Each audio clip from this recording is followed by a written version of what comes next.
Assalamualaikum warahmatullahi wabarakatuh.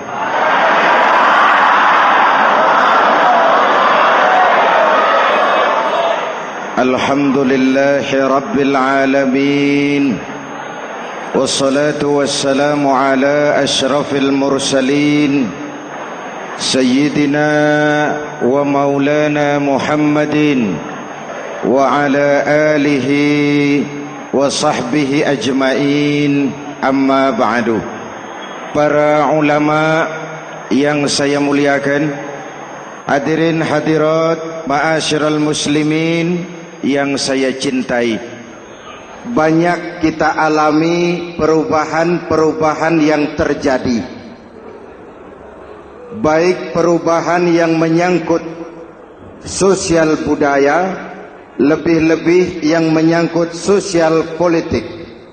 Yang tidak banyak mengalami perubahan adalah sosial ekonomi.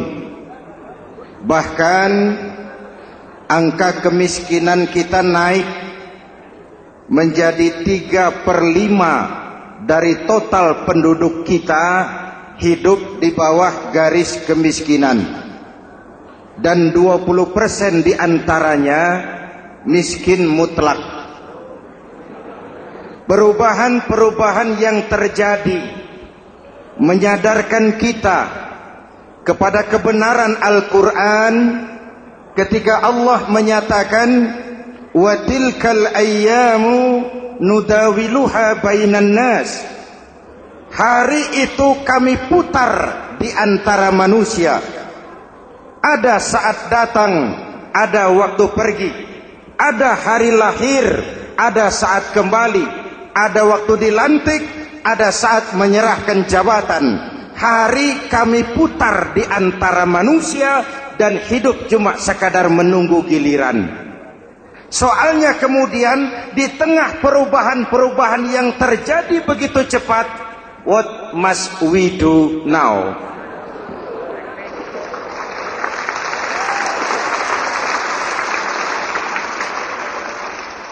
Saya juga nggak ngerti itu. Yang penting kan penampilan. Saudara-saudara kaum muslimin di seluruh tanah air, jadi pemimpin adalah pelayan bagi orang yang dipimpinnya. Okelah, perbaikan ekonomi, pembukaan lapangan kerja baru kita serahkan kepada pemerintah, karena kita percaya mereka orang-orang terpilih belaka yang dipilih dengan kepercayaan akan mampu membawa rakyat keluar dari kesulitan. Amin. Tugas kita sekarang di zaman susah meluruskan akidah.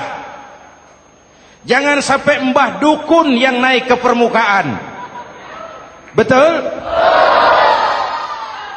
Islam misinya yang pertama membebaskan manusia dari kemusyrikan. 13 tahun Rasul berjuang di Mekah, menanamkan akidah, meluruskan keyakinan, membentuk iman. 13 tahun membebaskan manusia dari belenggu kemusyrikan. 13 tahun menanamkan la ilaha illallah Muhammadur Rasul dengan seluruh konsekuensinya. Kalau saya yakin tidak ada Tuhan selain Allah, saya tidak akan minta tolong kecuali hanya kepada Allah. Saya tidak akan pernah takut kecuali hanya kepada Allah. Saya tidak akan menggantungkan hidup kecuali hanya kepada Allah. Saya tidak akan minta rizki kecuali hanya kepada Allah. Saya tidak akan melarikan persoalan kecuali hanya kepada Allah. Kalau konsekuen dengan keyakinan ini, mbah dukun nggak dapat tempat.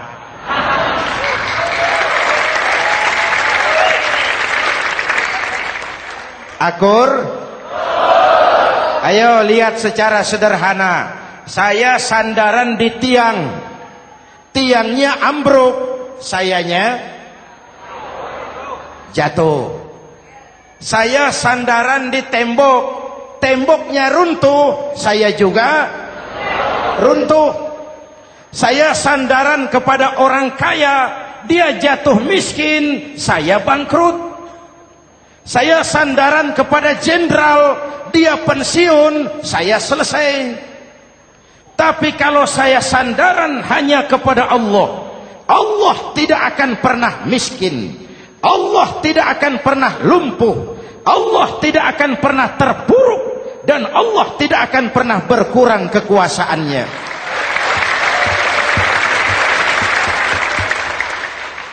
Maka umat Islam, sesulit apapun zaman yang kita hadapi, Allah juga tempat kita bersandar. Jelas? Selama ini kita iman dalam ucapan, tapi sekuler dalam perbuatan. Di masjid ada Allah, di kantor Allah tidak ada, maka korupsi merajalela.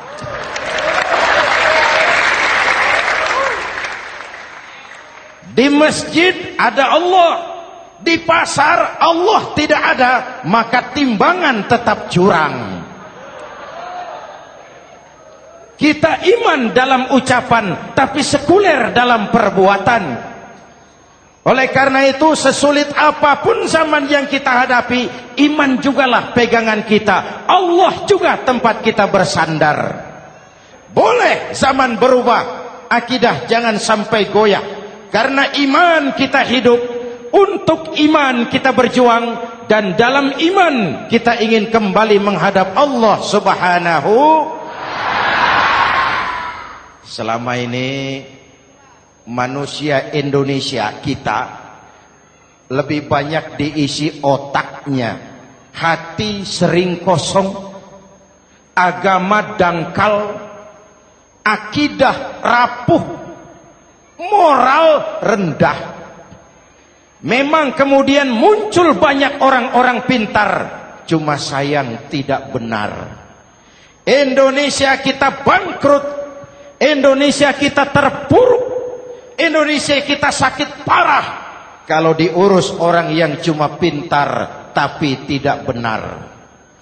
Kita perlu orang-orang pintar, tapi kita lebih perlu orang benar. Jelas? Kalau cuma pintar tapi tidak benar, itu yang sering saya sampaikan, nanti disuruh ngurus beras malah nimbun beras.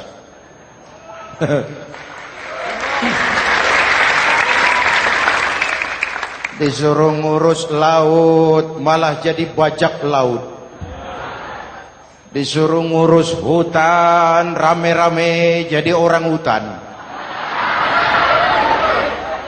Jutaan hektar hutan Indonesia kita ini merupakan kekayaan sumber daya alam kita yang harus digunakan bagi sebesar-besar kemaslahatan rakyat. Yang disuruh ngurus hukum malah bikin hukum seperti pisau, tajam ke bawah, tumpul ke atas. Jangan heran lalu di masyarakat muncul street justice, pengadilan jalanan, sebagai refleksi dari ketidakpuasan melihat sikap hukum yang sangat berpihak. Kalau yang kecil salah, hukum cepat-cepat ditegakkan.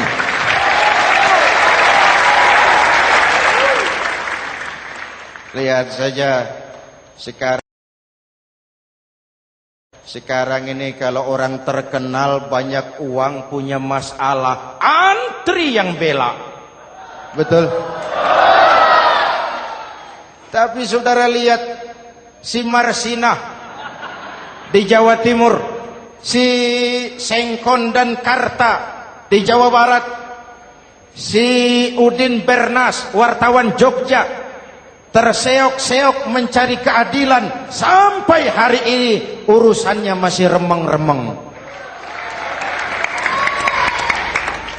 Kenapa bisa begitu? Jawabannya sederhana, tidak ada fulus. Ada fulus mulus, tidak ada fulus manfus. Betul? Jangan sampai para penegak hukum kita terjebak pada lagu baru, maju tak gentar, membela yang bayar. Biar bertentangan dengan nurani, biar bertentangan dengan public opini, biar bertentangan dengan rasa keadilan. Siapa yang bayar, itulah majikan. Mau benar atau salah, belain terus. Kalau seperti inilah hukum kita, mafioso keadilan akan tetap gentayangan.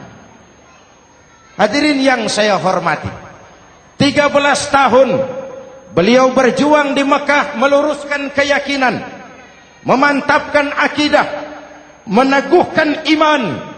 Dari situ segalanya dimulai, dan ke situ segalanya akan menuju. Intan paling mahal, mutiara paling berharga, tidak lain adalah nilai-nilai keimanan. Kalau itu sudah tergadai, apalagi yang bisa kita banggakan dalam kehidupan ini? Kita merasa harta kita berharga, belum ada artinya ketimbang iman. Kedudukan kita punya nilai pun belum ada artinya ketimbang dengan nilai-nilai keimanan. Itu intan paling mahal, itu mutiara paling berharga. Harta baru ada manfaatnya kalau dilandasi dengan iman. Jabatan dan kedudukan baru terasa gunanya kalau dilandasi dengan keimanan. Kalau jabatan lepas dari iman, yang akan lahir Fir'aun baru. Jelas? Kalau harta terlepas dari iman, yang akan muncul adalah konglomerat Korun. Kalau ilmu pengetahuan terlepas dari nilai dasar keimanan, maka yang akan muncul adalah ilmuwan pelacur yang menyalahkan yang benar, membenarkan yang salah untuk kepentingan pribadi. Dan kondisi seperti itu tidak akan membuat kita makin sehat. Oleh karena itu, pada kesempatan ini, pesan pertama saya, menghadapi zaman susah, tetap jaga akidah. Tetap pelihara keyakinan. Kesulitan bukan untuk ditakuti, untuk diatasi. Hidup adalah kerja keras, bukan keajaiban. Perubahan tidak akan datang hanya dengan simsalabim abragadabra. Perubahan tidak akan muncul hanya dengan berandai-andai. Perubahan tidak akan turun dari langit seperti turunnya embun di waktu malam. Perubahan adalah kerja keras. Sehingga Al-Quran membimbing kita, innallaha la yughayyiru ma biqaumin hatta yughayyiru ma bi anfusihim. Allah tidak akan mengubah keadaan suatu bangsa kalau mereka tidak mau mengubah apa yang ada di dalam diri mereka. Yang ada di dalam diri itu rule of thinking, state of mind, cara kita berpikir, cara kita memandang kehidupan, cara kita mengatasi persoalan. Hadirin yang saya hormati, inilah iman. Berangkat dari ini kita menyadari, ini ujian buat kita rakyat. Dan kita rakyat Indonesia ini kalau sama susah sih sudah kenyang. Ya Pak? Ya Pak? Kita ini sebagai bangsa mengalami apa yang disebut oleh Bung Karno up and down. Naik, turun, timbul, tenggelam, pasang, surut. 350 tahun dijajah oleh Belanda, kita susah. Berangkat Belanda, masuk Jepang, susah lagi. Pergi Jepang, datang nikah, susah lagi. Lalu kita merdeka, dirongrong oleh berbagai pemberontakan, susah lagi. Makan bulgur, antri minyak.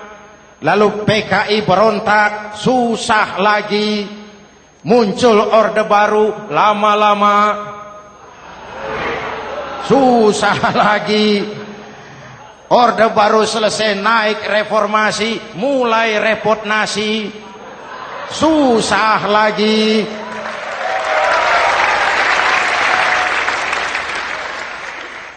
Kalau susah kita ini sudah akrab, sudah intim. Mestinya kalau sudah susah seperti itu, jangan salah sikap menyikapi kesusahan. Jangan sampai kita potong kompas, ambil jalan pintas, terjebak menghalalkan segala cara. Itu tidak akan menguntungkan, itu tidak akan menyelesaikan. Kalaupun selesai, nampaknya penyelesaian sesaat, dan penyelesaian sesaat bukan penyelesaian yang sebenarnya. Karena itu tetaplah dalam koridor keimanan. Boleh zaman berubah, akidah jangan sampai goyah. Silahkan masa berganti, tapi keyakinan jangan mati. Sekali la ilaha illallah, sampai tetes darah paling penghabisan, tetap la ilaha illallah. Sanggup? 3 orang. Sanggup? 21. Sanggup? Kalau sanggup kita harus konsekuen. Saudara-saudara di seluruh tanah air, misi yang kedua dari Islam setelah membebaskan manusia dari kemusyrikan, membebaskan manusia dari ras diskriminasi, mengikat manusia dengan tali akidah. Sebelum Islam datang, manusia dibedakan oleh warna kulit, manusia dibedakan oleh faktor keturunan, manusia dibedakan oleh faktor harta dan benda. Adalah Rasul yang mengajarkan, innallaha la yanzuru ila suwarikum wala ila amwalikum walakin yanzuru ila qulubikum wa a'malikum. Allah tidak melihat potonganmu, Allah tidak melihat hartamu.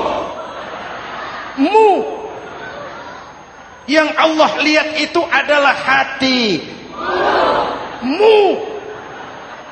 dan amal perbuatanmu. Jauh sebelum Amerika teriak-teriak membanggakan apa yang mereka sebut sebagai Declaration of Independence, Nabi sudah mengajarkan kepada kita semua, An-nas kulluhum li Adam wa Adam min turab, la fadla li Arabiyyin ala ujamiyyin illa bittaqwa. Seluruh manusia berasal dari Adam. Adam diciptakan dari tanah. Tidak ada kelebihan Arab dengan yang bukan Arab kecuali takwanya. Jauh sebelum Amerika mencanangkan bahwa semua manusia dilahirkan sama, that all men are created equal. Jauh sebelum itu Islam sudah membebaskan manusia dari ras diskriminasi. Apa dalam konteks kekinian? Menghadapi zaman susah, tetap jaga kerukunan. Ya Pak, ya Bu, oi Bu. Menghadapi zaman susah, tetap jaga kerukunan, baik antar umat seagama, antar umat beragama, maupun antar umat beragama dengan pemerintah. Menjaga kerukunan. Jangan saling sikat sikut di antara kita. Sebab kalau sudah rukun, saya ajak berhitung. 1 ditambah 1 sama dengan, itu matematika namanya. Hasilnya pasti. Tapi angka sosial hasilnya aneh. Saya ubah jadi angka sosial. Ayo kita berhitung lagi.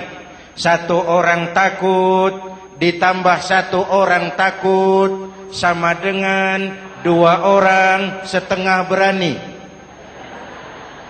Kenapa setengah berani? Karena sudah berdua. Tadi kan takut sendiri. Kalau sama-sama takut berkumpul jadi setengah berani. Kalau ditambah 1 orang takut lagi, 1 orang takut ditambah 1 orang takut ditambah 1 orang takut sama dengan 3 orang berani. Kenapa jadi berani? Karena sudah bertiga. Kita yang lemah, kita yang marginal, kita yang dikucilkan, bahkan kita yang dilecehkan, kalau mau rukun kita akan kuat dan tidak bakal dipermainkan orang.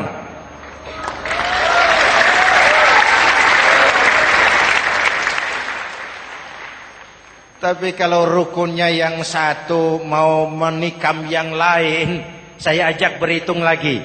Yuk berhitung yuk.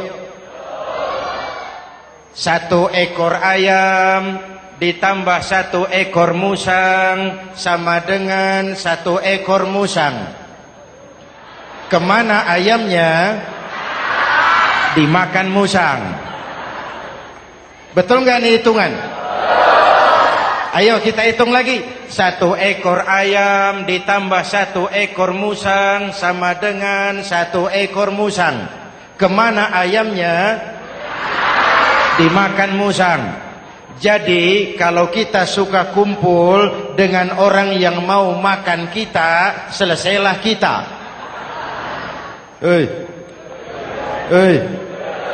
Maka kalau merasa kita ini ayam, yuk kumpul sama-sama ayam, pulang ke kandang ayam. Kalau ada ayam kumpul ke kandang musang, itu namanya ayam minum baygon. Jelas? Menjaga kerukunan. Pertama, antar umat seagama, sesama muslim harus saling menjaga, harus saling memelihara. Baik dia muslim yang jadi kapolri, baik dia muslim yang jadi kasat, baik dia muslim yang jadi pengusaha, baik dia muslim yang jadi petani, nelayan, guru, semua komit menjaga semangat kebersamaan, rukun antar umat seagama. Jelas? Jelas?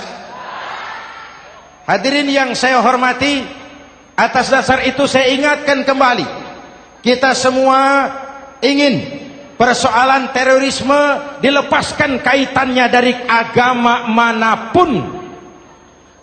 Tidak ada kaitannya terorisme dengan Islam, dengan Kristen, dengan Hindu, dengan Buddha.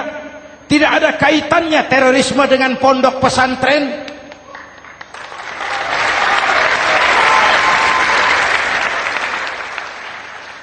Jangan sampai pesantren jadi kambing hitam. Karena sejak zaman penjajahan, pesantren sudah terbukti memberikan kontribusi bagi perjuangan memerdekakan rakyat Indonesia. Rukun antar umat seagama. Yang kedua, rukun antar umat beragama. Islam ini rahmatan lil. Jangankan manusia walaupun berbeda agama, binatang saja dihormati. Ada hadis, fa iza zabahtum fa ahsinuz zibhata. Kalau kamu menyembelih hewan, sembelihlah dengan cara yang terbaik. Jangan menyembelih ayam dengan pisau tumpul. Itu namanya tidak berperi kebinatangan. Yang kecil lagi, saudara buka babul istinja, makruh buang air kecil di tanah yang berlubang. Sebab apa? Pertama, menjaga kesehatan. Siapa tahu di lubang yang saudara buang air kecil itu ada gas beracun. Kalau tidak, melindungi binatang yang ada di dalam lubang. Siapa tahu di lubang yang saudara buang air kecil itu ada semut sedang rapat membahas terorisme. Apa dosanya lalu mati dikencingi? Ini namanya rahmatan lis semut. Binatang saja dilindungi. Maka perbedaan agama tidak harus menyebabkan kita bertolak belakang. Perbedaan agama bukan alasan untuk saling bermusuhan. Apalagi kita sudah menyadari tentang kemajemukan kita, tentang kebinekaan kita, tentang keragaman kita. Rukun antar umat beragama. Saling menghormati, saling menghargai, tapi tetap dalam batas lakum dinukum. Lalu rukun antar umat beragama dengan pemerintah. Hadirin yang saya hormati, yang benar kita dukung, yang salah kita perbaiki dan kita tegur menurut cara-cara yang diajarkan oleh agama kita. Dan sholat berjamaah, pendidikan bernegara yang paling bagus. Tadi kita sholat ada imam, ada makmum, betul? makmum wajib ikut imam kalau imam benar sholatnya. Rakyat wajib ikut pemimpin kalau pemimpin benar mimpinnya. Masyarakat Islam ini loyal. Masyarakat Islam ini bukan pemberontak. Masyarakat Islam ini taat dan setia. Kapan? Kalau imamnya benar. Imam takbir, makmum. Imam ruku, makmum. Imam i'tidal, makmum. I'tidal. Imam sujud, makmum. Tapi kalau imam keliru, mestinya imam ruku malah sujud. Salah imam ini. Tegur. Siapa yang wajib negur? Makmum yang saf terdepan. Anggota DPR.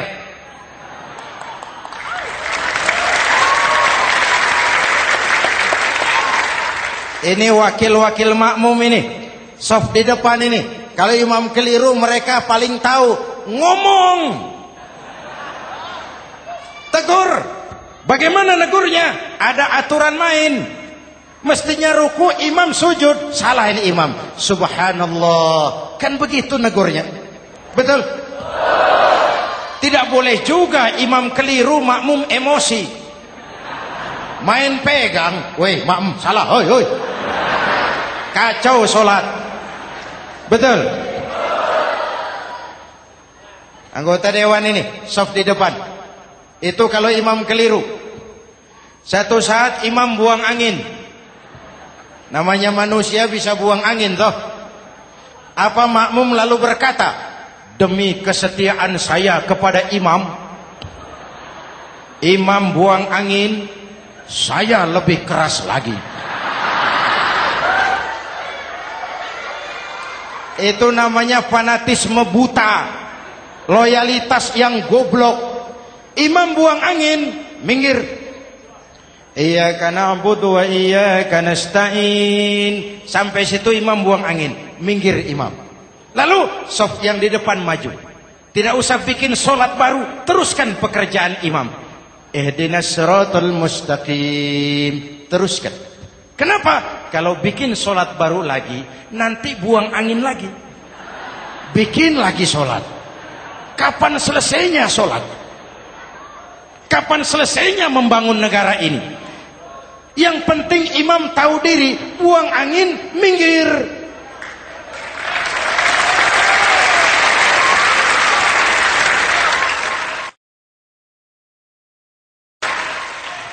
Ini kacaunya solat berjamaah kita sekarang.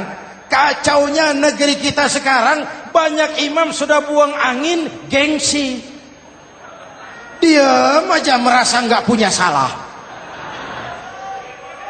Dikasih tahu sama makmum, imam tadi buang angin ya, malah jawab sedikit.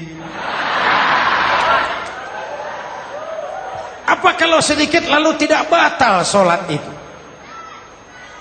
Mekanisme kehidupan sosial yang diatur lewat tuntunan solat berjamaah. Sehingga Nabi berpesan, kun imaman muta'an au ma'muman muti'an fala takun thalisan jazu'a.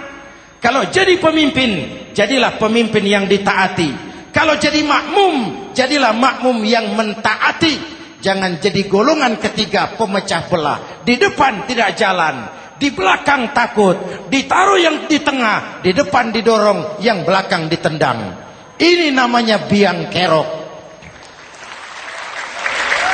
Saudara-saudara, dari uraian singkat ini saya ambil beberapa catatan pokok.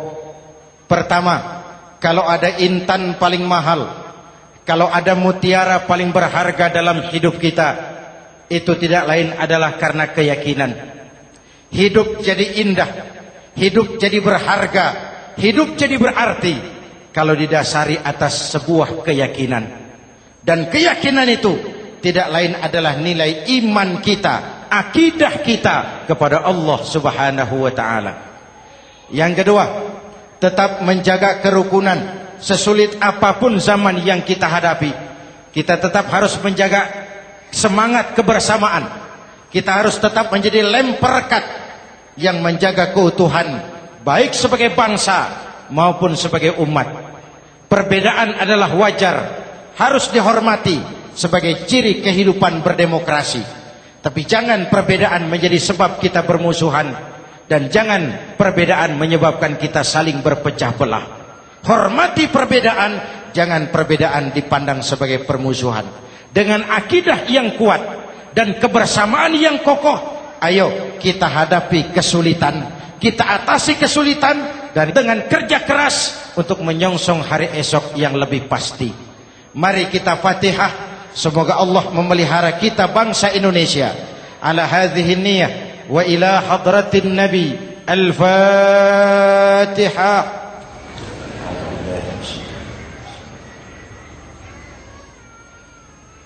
Iyyaka na'budu wa iyyaka nasta'in. Ihdinas siratal mustaqim. Siratal ladzina an'amta 'alaihim. Bismillahirrahmanirrahim. Amin. Alhamdulillahi rabbil alamin. Allahumma salli wa sallim mubarak ala sayyidina Muhammadin wa ala alihi wa sahbihi ajma'in. Allahumma rabbana taqabbal minna salatana wa siyamana wa qiyamana wa takhashu'ana wa ta'abbudana wa tammim taksirana ya arhamar rahimin. Allahumma aslih man fi salahihi salahul muslimin.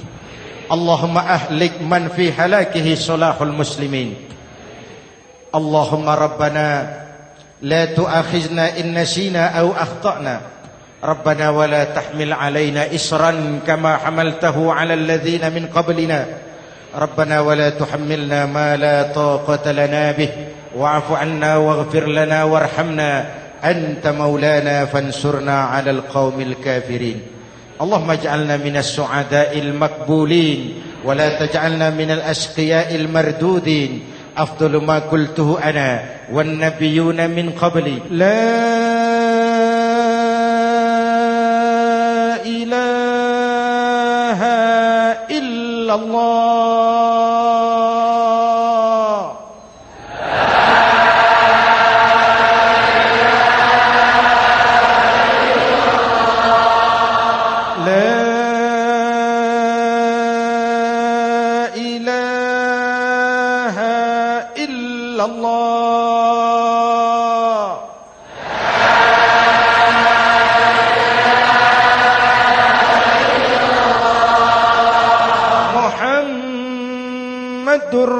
Rasulullah.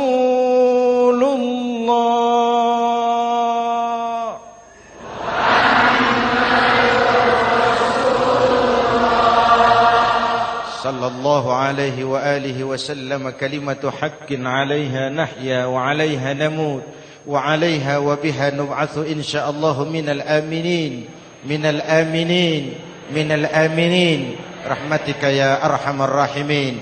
Sallallahu ala sayyidina Muhammad wa ala alihi wa sahbihi ajma'in. Ana rabbika rabbil izzati amma yasifun. Salamun alal mursalin. Walhamdulillahi rabbil alamin. Jumpa lagi di lain kesempatan insyaallah. Wassalamualaikum warahmatullahi wabarakatuh.